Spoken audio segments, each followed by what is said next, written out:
शिक्षा एक मीडियम है किस चीज के लिए? एक ऐसा समाज स्थापित करने के लिए जो समतामूलक समाज हो, जिसमें सबको सम्मान मिले और जिसमें सबकी हिस्सेदारी हो, भागीदारी हो। उसके ज़रिए शिक्षा उसका एक ज़रिया है। इसीलिए वो सिर्फ़ एक शिक्षा तक रुकी नहीं। उस शिक्षा के काम को कि अपनी क्षमता निर्माण करने के बाद, योग्यता प्राप्त करने के बाद जो समाज में उसकी प्रैक्टिस है, जो उसका अभ्यास है और जितने भी समाज के और वंचित तबके सिर्फ वर्ण व्यवस्था के जो पीड़ित है, जो कि भारतीय समाज की सबसे बड़ी बीमारी तो यही है, जो इसको शताब्दियों से खाए जा रही है। और जितने भी हमारे समाज सुधारक हुए, सबने ही उसकी तरफ ध्यान खींचा है, लेकिन ये फिर वापस फिर सत्ता के साथ क्योंकि जुड़ी हुई है, शोषण के साथ जुड़ी हुई है, तो स्थापित होती है। तो सावित्रीबाई फुले का जो काम है, क्योंकि वो शास्त्रीय परंपरा से नहीं आती है सावित्री।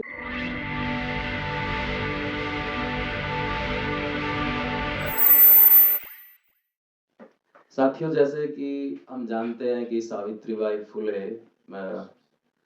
एक माँ की तरह से जिसने अपने समाज को, खास तौर पे जो हमारा समाज है, जो शताब्दियों से पीड़ित समाज है, जिससे जितने भी शक्ति के स्रोत होते हैं, चाहे वो सत्ता हो, चाहे ज्ञान हो या दौलत हो, संसाधन हो, सब छीन लिए और कानून बना के जैसे उन सबको देने के लिए, उन सबको स्थापित करने के लिए उस समाज में उसके लिए संघर्ष किया और उसके लिए अनेक कार्य उन्होंने किए।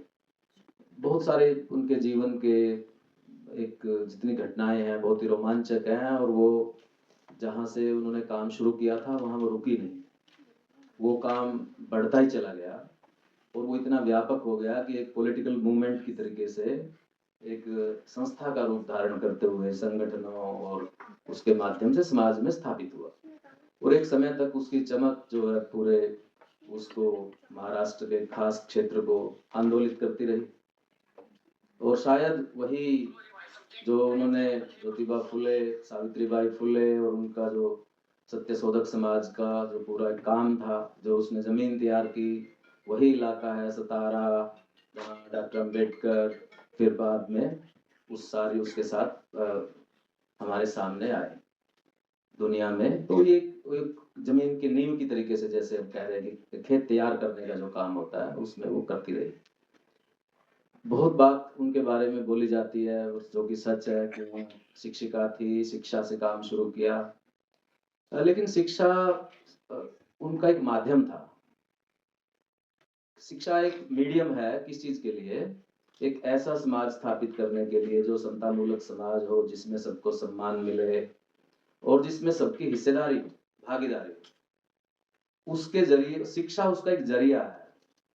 इसीलिए वो सिर्फ एक शिक्षा तक रुकी नहीं। उस शिक्षा के काम को कि अपनी क्षमता निर्माण करने के बाद, योग्यता प्राप्त करने के बाद जो समाज में उसकी प्रैक्टिस है, जो उसका अभ्यास है और जितने भी समाज के और वंचित तबके सिर्फ वर्ण व्यवस्था के जो पीड़ित है, जो कि भारतीय समाज की सबसे बड़ी बीमारी तो यही है, जो इसको शताब्दियों से खाए जा रही है। और जितने भी हमारे समाज सुधारक हुए, सबने ही उसकी तरफ ध्यान खींचा है, लेकिन ये फिर वापस फिर सत्ता के साथ क्योंकि जुड़ी हुई है, शोषण के साथ जुड़ी हुई है, तो स्थापित होती है।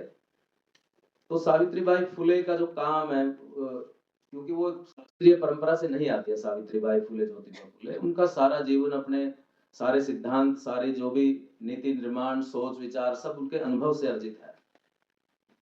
जो अनुभव है उनका, उसी ने उनको सिखाया है, उसी को ही उन्होंने अपनी दर्शन बनाया है। उसी में से ही चीजें, यदि शिक्षा देनी है, क्यों देनी है?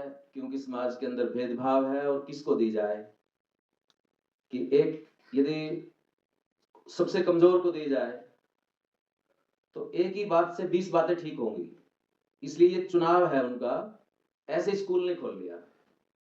वो एक चुनाव है, वेल थॉट जिसको कहते हैं, सोची समझी बात है कि यदि हम ये करेंगे तो इससे ये चीजें सब हो जाएंगी। तो वो ऐसे, और जब ये देखा कि स्कूल तो खुल रहे हैं, लेकिन स्कूल में आने वाली जो जो बच्चे हैं, उनको तो उनके माँ बाप ने ही भेजना है।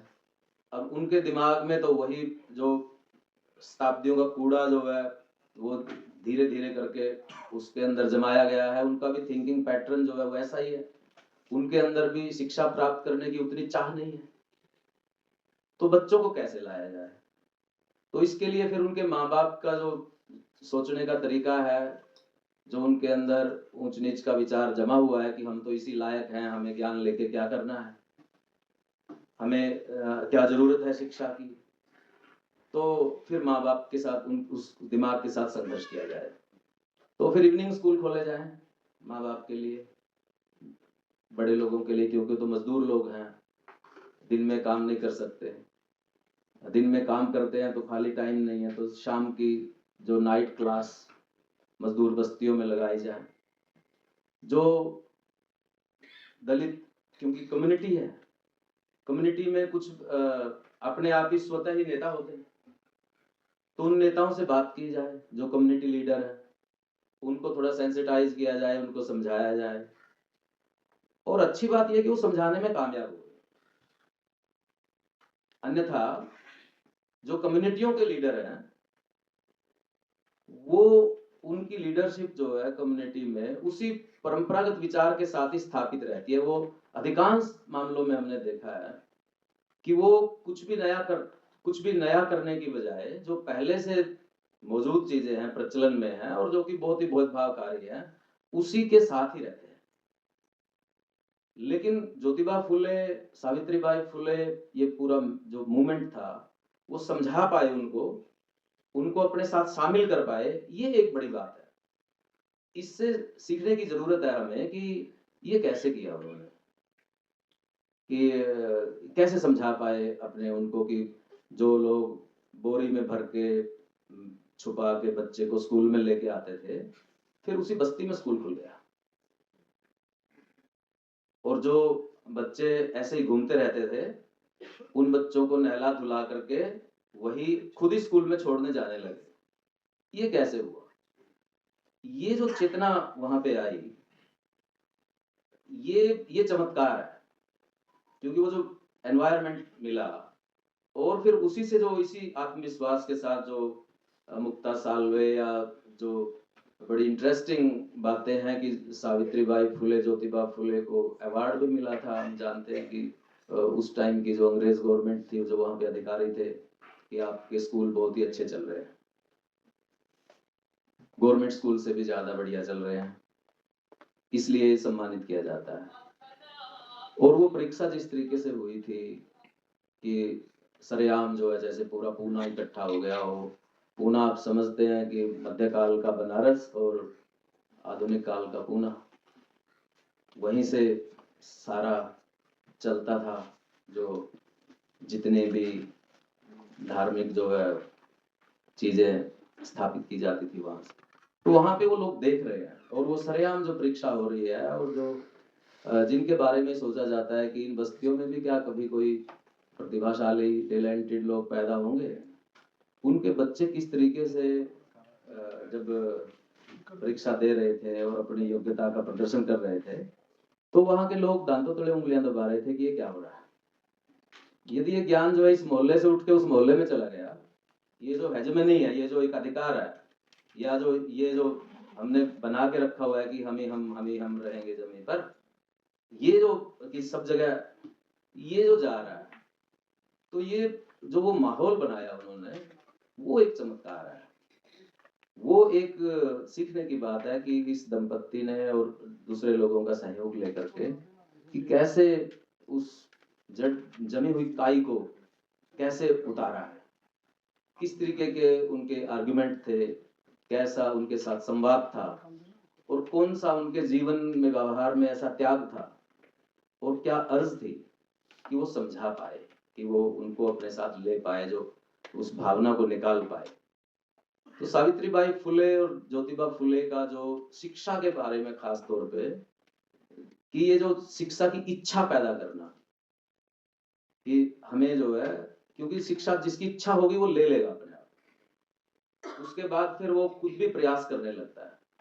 लेकिन यदि इतने लंबे समय तक वो इच्छा ही खत्म हो गई है, या इच्छा खत्म कर दी गई है, उसकी जरूरत ही नहीं है, तो फिर उसको बाहर से कौन डाल सकता है? तो ये इच्छा पैदा करना, इसके लिए जितने भी उपक्रम किए गए, स्कूल खोले गए, स्कूलों के अंदर एक ऐसा माहौल दिया गया, जो बच्चे पढ़ नहीं सकते, जो बच्चे दूर गांव के हैं, अब कुछ शिक्षा ले ली उन्होंने, अब क्या होगा, अब वो ठीक है 5वीं पास कर ली, अब क्या करें, तो उनके लिए हॉस्टल बनाए जाएं, छात्रावास अपने घर के अंदर रख के कि ये किया जाए। तो ये सारे जितनी भी चीजें कर सकते थे कि जिसमें शिक्षा प्राप्त करने की चाह है कि वो करे, वो किया उन्होंने। और जब इससे ये हुआ कि ये इस तरह के प्रयासों से ही सिर्फ बात नहीं बनने वाली है, इसको एक संस्थागत रूप देने की जरूरत है। तो फिर सत्यशोधक समाज बनाया। 25 साल ये कार्य करते रहने के बाद, अपने स्तर पे एक छोटे इलाके में काम करने के बाद, और वो संस्था जो बनाने के बाद, उसको स्थापित करने के बाद सत्यशोधक समाज के, फिर वो आंदोलन व्यापक हो गया, और वो किसानों में और मजदूरों में और उनकी जो आर्थिक जो स्थितियां थी, उनके जो शोषण थे, उन सब के बीच में निकल गया फिर वो आंदोलन। और उसके पीछे वो चेतना जो उनके उसमें थी, जो दर्द जो उनके उसमें था, सावित्रीबाई फुले, ज्योतिबा फुले की, उसमें वो दिखाई देता है। और सावित्रीबाई फुले आमतौर पे जो ऐसा कि ज्योतिबा फुले का आंदोलन था और सावित्रीबाई फुले उसमें सहयोगी थी, ये बात तो सच है, लेकिन सिर्फ इतनी बात नहीं थी। 18 स्कूल खोले आसपास, पढ़ाने वाले कौन थे उनके अंदर, वो कहां से आए? सहयोग तो जरूर ही लिया होगा, लेकिन जब ये देखते हैं कि एक स्कूल इवनिंग में चल रहा है, वो कैसे भाग भाग के थोड़ा थोड़ा टाइम देके कई सारे स्कूलों को मैनेज कर रहे हैं। कि एक आप गए होंगे पूना या जाएंगे, जब यदि उन लोकेशंस को देखें कि जहां जहां उन्होंने स्कूल स्थापित किए हैं, वो कितनी कितनी दूरी पे है और किस किस मोहल्ले में है। तो यदि उसको देखेंगे, यदि ये जो वो देखेंगे, जिसका साड़ी का आप जिक्र करते हैं, बताते हैं कि वे उस गोबर कीचड़ फेंकते थे, पत्थर भी फेंकते थे। सावित्रीबाई फुले जब अपने घर से, जो फुलेवाड़ा है, वहां से जब वो, क्योंकि आसपास तो गरीब लोग ही रहते थे, थोड़ी दूर जाने के बाद फिर मोहल्ला शुरू होता था जिसमें ज्ञान का अहंकार भरा हुआ था। और जब सावित्रीबाई फुले उस सड़क से गुजरती थी, तो स्वाभाविक है कि उस पे अहंकार पे चोट लगती होगी, तो ये बदले में उसको ये पुरस्कार मिलता। तो वो जो रास्ता है, जब वो उस रास्ते को जाती होगी, उस रास्ते के ऊपर सावित्रीबाई फुले, ये एक बार महिला मंच जो है उस पर प्रोसेशन निकाले, सावित्रीबाई फुले जा रही, तो आज भी पूना में हिल जाएगा। ऐसे कि यदि कोई फुले पगड़ी भी पहन लेगा पूना में, तो पुनारा पगड़ी जो है, कि पूना की जो देखे होंगे आपने पेशवा की पगड़ी, तो उछलने लगती है कि ये क्या हो रहा है। तो अभी भी मतलब वो माहौल जो है पूना का, वो एक माहौल दिया था, जिसपे मैं जोर देना चाह रहा हूँ, सावित्रीबाई फुले और ज्योतिबा फुले ने। उसमें से शिक्षा तो उसका एक माध्यम है, और उसका उस माहौल को जो एक तरीके से बनाने का प्रयास था, वो बनाया, और उसका उसकी सक्सेस तो, उपलब्धियां जो हम कह रहे हैं, हम देख ही रहे हैं, हमारे सामने है, मुक्ता सामने है। जब उनके एक स्टूडेंट जब उनको इनाम दिया, कुछ ऐसे इनाम देने लगे, तो उन्होंने कहा कि हमें इसकी पैसे की जरूरत नहीं है, आपकी हमारे लिए एक लाइब्रेरी बनवा दीजिए। ये जो ज्ञान की भूख पैदा हुई उनके अंदर कि हमें एक लाइब्रेरी चाहिए, हमें एक लाइब्रेरी चाहिए। अब जो लाइब्रेरी होने की इच्छा होना किसी विद्यार्थी के अंदर, तो आप समझिए कि उसको भूख लग गई है अब ज्ञान की। और ये भूख जो है, क्योंकि शताब्दियों से रुकी हुई है, उससे दूर रखा गया है, तो ये वहां से पैदा हुई फिर इस चीज के अंदर। और जो उनके आर्ग्यूमेंट है और जो उनके तरीके हैं, छोटे बचपन में जिस तरीके की क्रिटिकल थिंकिंग, रैशनल थिंकिंग, जो परंपरा का दबाव होता है, वो बहुत ही ज्यादा लोड होता है परंपरा का, हम सब जानते हैं। जो ट्रेडिशन का जो लोड है, वो बहुत ज्यादा होता है। मतलब आप इतना होता है कि जैसे अरस्तु जैसा बंदा जो था, अभी अरस्तु तो कितना हर विद्या का, हर सब्जेक्ट का उसको जनक माना जाता है। डॉक्टर भी थे, फलां भी थे, डॉक्टर थे, 2 पत्नियां थी अरस्तु की, और उस जमाने में एक चलता था, जो जिस तरह की स्टीरियोटाइप चलते हैं कि औरतों के दांत 40 होते हैं, और वो लास्ट तक यही मानते रहे। 2 पत्नियां थी, गिन के नहीं देख सके कि चलो गिन लेते हैं, खुद डॉक्टर थे। ट्रेडिशन का दबाव इतना गहरा होता है, आप समझिए अरस्तु की बात कर रहे हैं। उस ट्रेडिशन की दबाव को लोगों के माइंड से हटा देना, इसकी सफाई कर देना, ये जो 9 पीढ़ियां नरक में जाने वाली हैं, ये क्या दबाव है, ये कहां से आता है? यदि आपने इसमें एक सुराख कर दिया अपने उससे, तो ये सावित्रीबाई फुले, ज्योतिबा फुले ने जो उनकी सारी रीडिंग है और जो अनुभव है, अनुभव से पूरी रीडिंग अनुभव तक गई, और जिस तरह की फिर alternate history writing, alternate mythology, हर चीज का अल्टरनेट, पूरा अल्टरनेट कल्चर जिसको बोलते हैं कि हमारी जो आदिवासियत है, जैसे मूल निवासियत है, जैसे कि जिसके अंदर बलि राजा है, कि जिसके अंदर कोई भेदभाव नहीं, ऐसा समाज का निर्माण करना है, जिसके अंदर कोई ऊंच नीच नहीं है, जिसके अंदर कोई झगड़े नहीं है, जिसके अंदर कोई जातिगत द्वेष नहीं है, जातियां नहीं है उस तरीके से ऊंच नीच में। तो एक वहां पे उसका वो, चाहे वो काल्पनिक है, लेकिन राम राज्य भी तो काल्पनिक ही है। तो ये जो हर दृष्टि से एक अपना नैरेटिव बिल्डिंग, जिसको हमारा पूरा दर्शन बनाना, ये काम उन्होंने शुरू किया।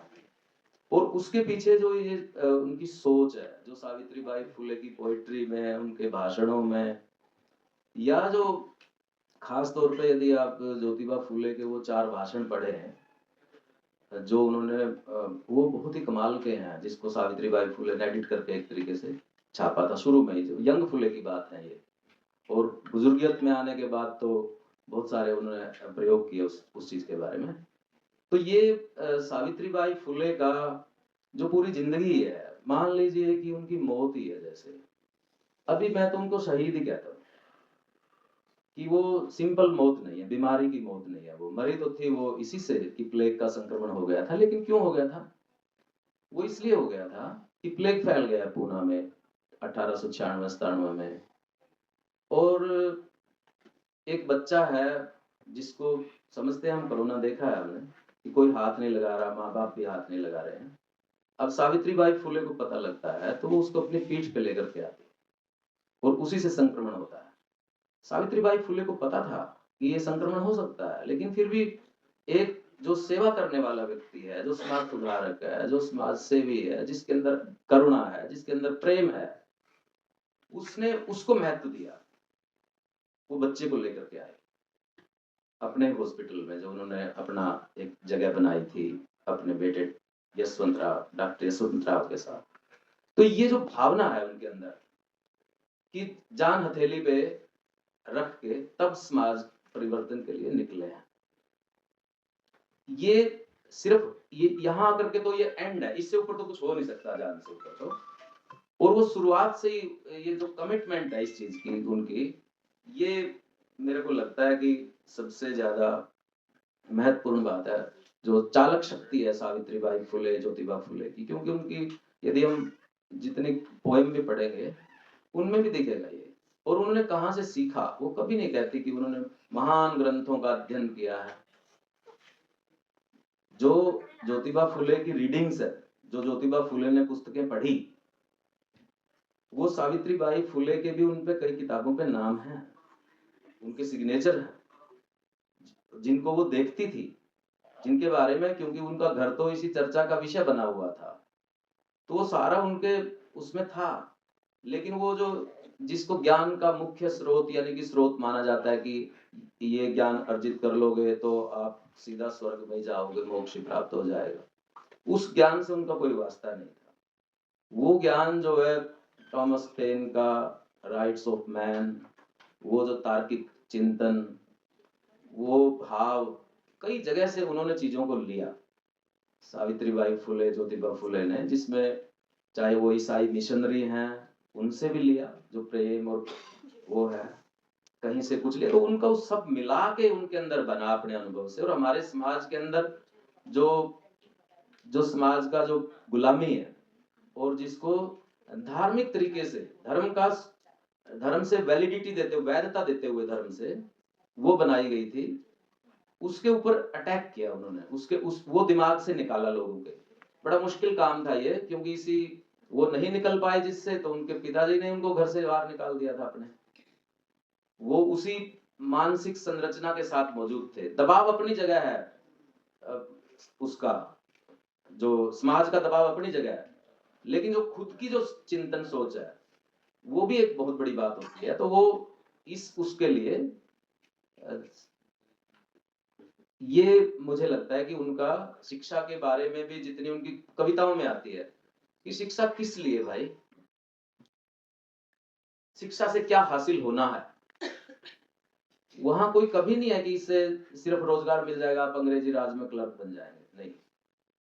हमेशा ही वो ये कहते हैं ज्ञान प्राप्त करो, इस अंधविश्वास को अपने अंदर से निकालो, ज्ञान प्राप्त करो, ताकि आप जो है अपनी मानवता हासिल कर सके, अपनी जो ये वो चीजें हासिल कर सके। ये उसका एक जरिया, एक टूल है शिक्षा, एक हथियार है, एक माध्यम है। सिर्फ नौकरी का सवाल नहीं है, रोजगार का सवाल नहीं है, पूरी पूरी उसका सवाल है। तो वो एक व्यापक तौर पे शिक्षा उनके लिए एक व्यापक उसका हिस्सा थी। अभी यदि कोई शिक्षा पे काम कर रहा है तो शायद वो बहुत ही उसका छोटा विजन होता है कि शिक्षा हासिल करके क्या होगा। उनका विजन शिक्षा को लेकर के काफी बड़ा था, और उसके अंदर जो शिक्षा की पद्धति है, अभी तो ये प्राइमरी एजुकेशन की बात है उनके जमाने में, बाद में डॉक्टर अम्बेडकर ने जिस तरह से हायर एजुकेशन के इंस्टीट्यूट खोले, कॉलेज खोले, वो तो स्कूल खोल रहे थे। अभी हमारे समाज में स्कूल की साक्षरता की, अक्षरों से दुनिया से परिचय की जरूरत की, उनके माध्यम से जितना भी ट्रेडिशन में जो जितनी भी मेधा है उसको खंगाल सके, उसको अपने लिए प्रयोग करने लायक उसको बना सके, तो ये वो कर रहे थे। तो उसमें शिक्षा का भी एक जो दर्शन है उनका, शिक्षा दर्शन, वो भी बहुत ही इंटरेस्टिंग है। यदि उनकी पोएट्री में भी ऐसे ही आता है कि इंटरेस्टिंग तरीके से कैसे स्टूडेंट्स को पढ़ाया जाए। ऐसी कविताएं हैं कि ग्रुप बना दिए बच्चों के, एक बच्चा ये बोलेगा, फिर दूसरा टीम ये बोलेगी, चौथी टीम एक्टिविटीज के जरिए जिसको बोलते हैं आजकल, कुछ उनके जरिए से वो शिक्षा ग्रहण करेंगे बच्चे। और किस तरीके से सारा उनका जो, तो मैं तो यही समझता हूँ कि जो हमारे जो समाज है, जो कि संख्या हम जानते हैं, उसकी शक्ति भी हम जानते हैं, लेकिन उसकी शक्ति की पहचान इसी से हुई है, शिक्षा के उससे। और जैसे ही ये शिक्षा की इस समाज के अंदर एंट्री हुई, तो ये समाज देख लीजिए खिल रहा है, आगे बढ़ रहा है। अभी किसी भी क्षेत्र में वो बात नहीं हो सकती जो बात हो सकती थी या होती थी। उसकी वजह एक ही है कि हमारे पास तो एक ही पूंजी है ना, वो शिक्षा है। इसी बात को फिर आगे बढ़ाया डॉक्टर अम्बेडकर ने भी कि शिक्षा जो है मुख्य है, हमारे पास क्या कैपिटल है, हम क्या करके क्या बन सकते हैं मॉडर्न टाइम में, कौन सी शिक्षा। फिर अंग्रेजी की शिक्षा पे वो बड़ा जोर देती थी, अंग्रेजी सीखो। क्यों? संस्कृत क्यों ना सीखो? वो भी, उसमें भी बड़ा ज्ञान था और उसी को ज्ञान की मान्यता प्राप्त थी उस जमाने में। लेकिन उन्होंने ये बोला, उनकी कविताएं है इस चीज के ऊपर कि आप अंग्रेजी सीखो, उसकी जो ताकत है वो, उससे आप बलवान बनेंगे। अंग्रेजी माई ऐसे बोल। तो वो क्योंकि अंग्रेजी में जो शिक्षा प्राप्त कर रही थी, तर्क की, विज्ञान की,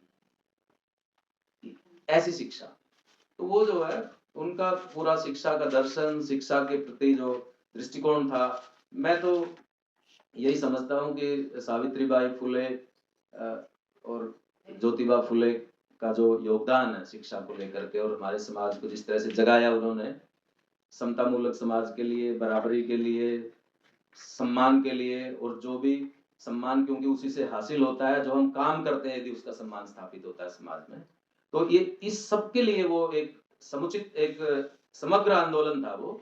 शिक्षा जिसके कोर पे थी, जिसके उसमें थी, जो ज्योतिबा फुले की जो है ना, विद्या बिना मति गई और मति बिना नीति गई, नीति बिना गति गई, गति बिना वित्त गया। और इतने अनर्थ एक अविद्या ने किए। यानी कि ये कितना लॉजिकल उन्होंने बताया है कि एक यदि आप एक शिक्षा ले लेते हो, विद्या ले लेते हो, ज्ञान ले लेते हो, तो ये सब चीजें जुड़ी हुई है इस तरीके से। ये आपकी प्रोग्रेस जो है गति नहीं हो सकती जब तक जो है मति वो नहीं होगी, जब तक आप प्लानिंग नहीं कर सकते, सोच नहीं सकते, नैतिक वो नहीं, बल नहीं आपके अंदर, साहस नहीं है। और यदि गति नहीं है आपकी, तो धन कहां से आएगा आपके पास, संसाधन कहां से आएंगे? और संसाधन नहीं होंगे तो फिर क्या बनने वाला है किसी का? तो दरिद्र ही रहना है, हाथ पसारे ही रखना है। तो ये इसी के अंदर उनका सारा जीवन जो है, दर्शन जो है वो मौजूद है। बहुत बहुत धन्यवाद, बहुत बहुत शुक्रिया।